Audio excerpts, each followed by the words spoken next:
स्वच्छ ऊर्जा, सतत विकास और विज्ञान को समाज की सेवा से जोड़ने का अद्भुत संकल्प। एक ऐसा वैज्ञानिक जिसने गोबर गैस जैसी तकनीक को सिर्फ प्रयोगशाला तक सीमित नहीं रखा, बल्कि दुनिया के कई देशों तक पहुंचाकर ऊर्जा के क्षेत्र में नई क्रांति की नींव रखी।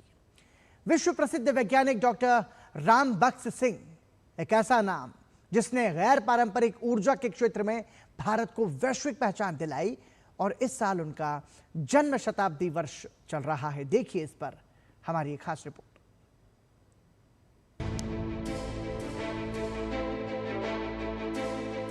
विज्ञान, नवाचार और समाज सेवा का अद्भुत संगम, यही पहचान थी विश्व प्रसिद्ध वैज्ञानिक डॉक्टर रामबख्श सिंह की।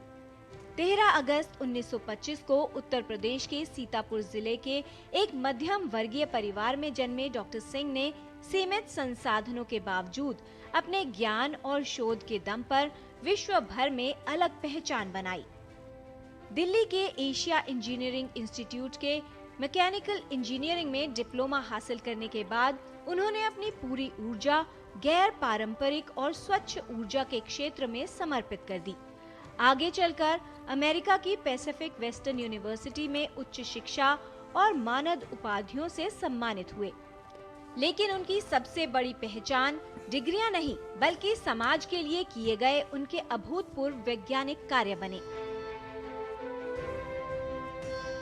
डॉक्टर रामबख्श सिंह ने उस दौर में स्वच्छ ऊर्जा की अलख जगाई जब दुनिया इस दिशा में गंभीरता से सोच भी नहीं रही थी।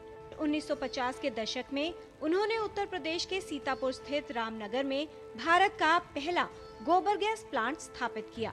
ये उपलब्धि देश में वैकल्पिक ऊर्जा के नए युग की शुरुआत बनी। इसके बाद वर्ष 1960 में उत्तर प्रदेश के अजीतमल में एशिया के पहले गोबर गैस अनुसंधान केंद्र की स्थापना में उन्होंने अहम भूमिका निभाई, जहां करीब 16 वर्षों तक उन्होंने शोध और विकास कार्य को नई दिशा दी। उनके शोध का उद्देश्य सिर्फ तकनीक विकसित करना नहीं, बल्कि गांवों तक सस्ती, टिकाऊ और स्वदेशी ऊर्जा पहुंचाना था। डॉक्टर रामबख्श सिंह का शोध भारत की सीमाओं तक सीमित नहीं रहा। उन्होंने America, Germany, Denmark, Iran, Nepal, Sri Lanka, Canada, Mexico, Ecuador समेत 15 देशों में नवीकरणीय ऊर्जा और बायोगैस तकनीक को बढ़ावा दिया। जून 1972 में उन्होंने अमेरिका में पहला गोबर आधारित बायोगैस प्लांट डिजाइन और स्थापित किया, जिसके बाद उन्हें वहां मीथेन विकास का जनक कहा जाने लगा। डॉक्टर रामबख्श सिंह के योगदान को विश्व भर में सम्मान मिला। संयुक्त राष्ट्र ने उन्हें 3 बार बायोगैस सलाहकार के रूप में आमंत्रित किया। उन्होंने बायोगैस प्रौद्योगिकी पर 8 महत्वपूर्ण पुस्तकें लिखी। 18 सितंबर 2016 को डॉक्टर रामबख्श सिंह ने लखनऊ में अंतिम सांस ली। लेकिन स्वच्छ ऊर्जा, बायोगैस तकनीक और सतत विकास के क्षेत्र में उनका योगदान आज भी दुनिया को प्रेरित कर रहा है। Bureau report, DD news.